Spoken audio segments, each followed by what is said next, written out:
ماشینسازی سبقت اللهی در راستای بومیسازی تکنولوژی‌های پیشرفته از سال 1372 اقدام به طراحی و تولید ماشین‌آلات صنعتی با نام تجاری نامیرا نموده است.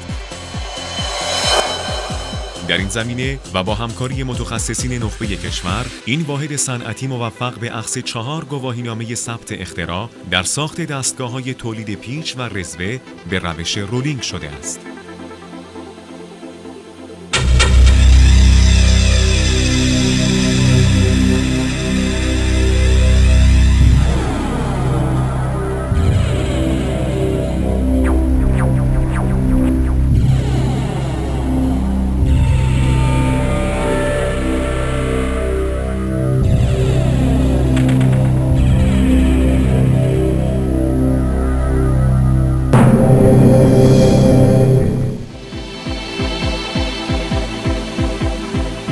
در روش رولینگ هیچ گونه براده برداری از سطح قطعه کار صورت نمی‌گیرد. طی فرایند فرمدهی سرد با ایجاد یک فشار یک نواخت و منظم توسط غلطک‌های فرم دهنده، رزوه مورد نظر ایجاد می‌گردد.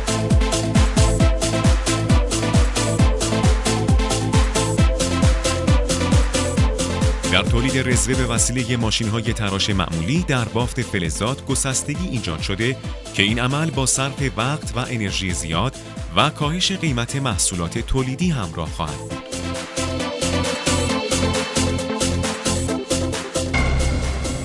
این در حالی است که به وسیله ماشین‌های رولینگ نامیرا با بکارگیری نیروی کار ساده به جای نیروی کار ماهر و ابزار گران قیمت و پرهزینه می‌توان تولیداتی با سرعت، کیفیت و راندمان بالاتر تولید نمود. دستگاه‌های رولینگ نامیرا در 3 نوع دستی، نیمه اتوماتیک و اتوماتیک طراحی و ساخته شده است که توانایی تولید انواع رزوه بر روی مقاطع مختلف فلزی در ابعاد و اندازه‌های متفاوت را دارد که این امر با تعویض غلطک‌های فرم دهنده امکان پذیر خواهد بود.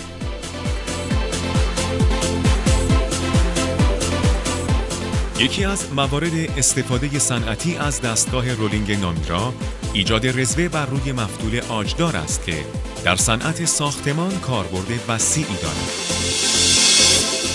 در ساخت این قطعه که انکل بولت نامیده می شود، ابتدا مفتول آجدار توسط دستگاه مخصوص تراش که مجهز به پیشرفته ترین سیستم اتوماسیون بوده و توانایی تراش مفتولها را با قطرهای متفاوت داراست، تراش خورده، سپس بر روی آن ایجاد می‌گردد.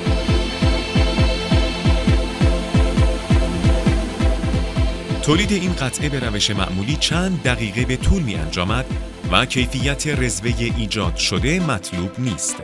ولی در تولید انکل بولت به وسیله دستگاه‌های مخصوص نامیرا، قطعه تولیدی در مدت زمان چند ثانیه آماده رزوه می‌باشد.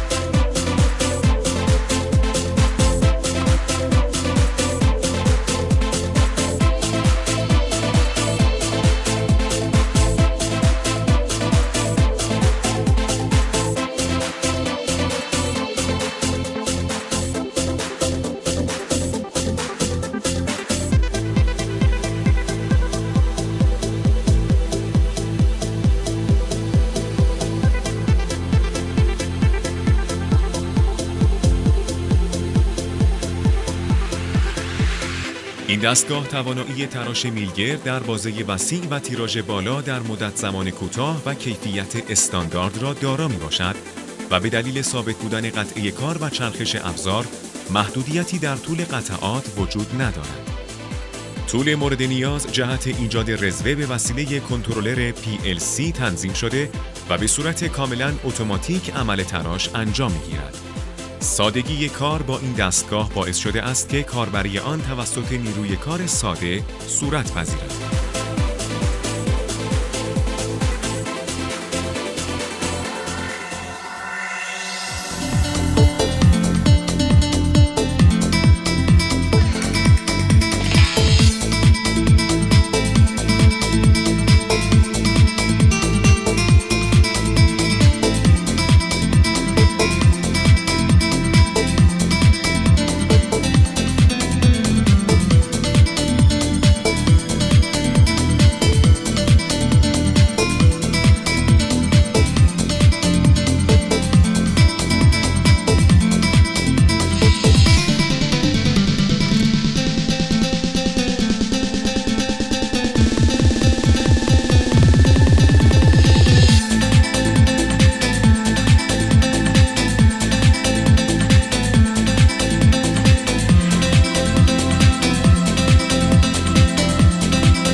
مدیران ارشد کارخانه ماشینسازی صبغت‌اللهی همواره با ایجاد بستری مناسب در امر تحقیق و توسعه و حضور فعال در نمایشگاه‌های تخصصی توانسته‌اند با ارائه طرح‌ها و تولیدات منحصر به فرد مجموعه‌ای پویا، دانش‌محور و تخصص‌گرا را بنیانگذاری نمایند.